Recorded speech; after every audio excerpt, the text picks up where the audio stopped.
अस्सलामु अलैकुम दोस्तों आज की तहरीर खादर नईम हाशमी के कालम से ली गई है। आज की वीडियो में हम आपको बताएंगे कि नरगिस स्टेज अदाकारा कैसे बनी, क्या इससे फहश फिल्में इनके माँ बाप ने करवाई, इनका शौहर इन्हें सबके सामने क्यों नचवाता रहा। यही सब मौज़ूआत वीडियो का मौजू है। चलते हैं वीडियो की तरफ। दोस्तों आज इस नरगिस के बाद वाक़यात लिख रहा हूँ जिसके बोल्ड डांसर ने स्टेज ड्रामे को मौत की नींद सुला दिया। इस नेक काम में वो अकेली नहीं थी, इसकी तकलीद में बहुत सारियों ने इस जैसे मुकालमे बोलना शुरू कर दिए थे और इस जैसा लिबास ओढ़ना शुरू कर दिया था। और इस वारदात में इसकी बहन दीदार ने भी इसका खूब हाथ बटाया। नरगिस को आलमी शोहरत मिली। एक थानेदार के बेहमाना तशद्दुद से नरगिस को इस पुलिसिये आशिक के हाथों इतनी मार पड़ी कि इसकी बहन दीदार ने पेशीन गोई कर दी थी कि नरगिस जिंदगी में कभी मां नहीं बन सकेगी। बाद लोगों का कहना था कि नरगिस की पिटाई इस वक्त के हाकिम के सामने कलमा हक बुलंद करने का नतीजा थी। हुआ कुछ यूं था कि ड्रामे जब कहानी से आज़ाद हो गए और स्टेज पर बेहूदगी आम हो गई तो हाकिम वक्त के हुक्म पर इंतजामिया हरकत में आ गई। नाज थिएटर पर छापा मारा गया। नरगिस तो किसी की मोटरसाइकिल पर फरार हो गई और पकड़े गए कुछ नए डांसर्स के साथ मस्ताना और बेबू बराल जैसे मासूम एक्टर। मैं इस बात पर कुली तौर पर मुत्तफिक हूँ कि इस छापे के बाद मस्ताना और बेबू बराल के थाने में जो तजलील और ठुकाई हुई थी वो इन दोनों की मौत का बायस बनी। आर्टिस्ट से इसकी इज्जत छीन ली जाए तो वो जिंदा दरगोर हो जाता है। नरगिस का इन्हीं दिनों एक तकरीब में हाकिम वक्त से टाकरा हुआ तो उसने बड़ी ही बेबाकी दिखाई। नरगिस का कहना था कि जब बड़े बड़े हुकूमती लोग और सरकारी अफसर इस जैसी रक्साओं को नाचने के लिए अपने घर या अड्डों पर बुलाते हैं तो उस वक्त हम आर्टिस्ट होती हैं, लेकिन जब यही रक्स हम रोटी रोजी के लिए करती हैं तो फाहशी का इल्जाम लग जाता है। नरगिस की माँ और बाप दोनों का ताल्लुक फिल्म इंडस्ट्री से रहा है।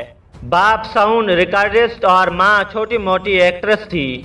मेरे ख्याल में नरगिस बहुत टैलेंटेड थी।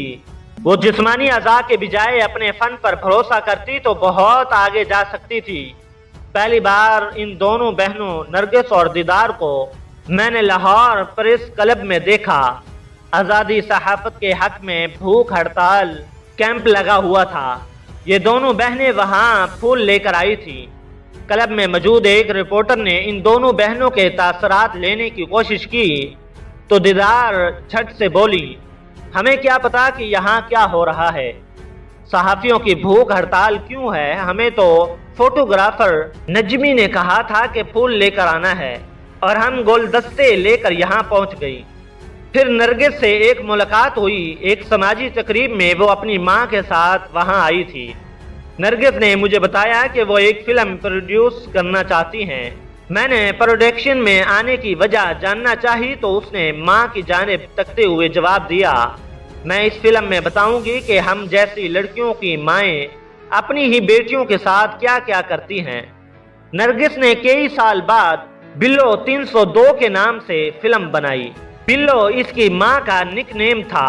बॉक्स ऑफिस पर यह फिल्म कामयाब रही। इसके बाद भी उसने कई फिल्मों को ज्वाइन किया जिनकी हीरोइन वो खुद थी। नरगिस ने अपने अरूज के दौर में शम्मा सिनेमा ठेके पर लिया और स्टेज ड्रामे प्रोड्यूस करने लगी। जब भी मिलती थिएटर देखने की दावत देती।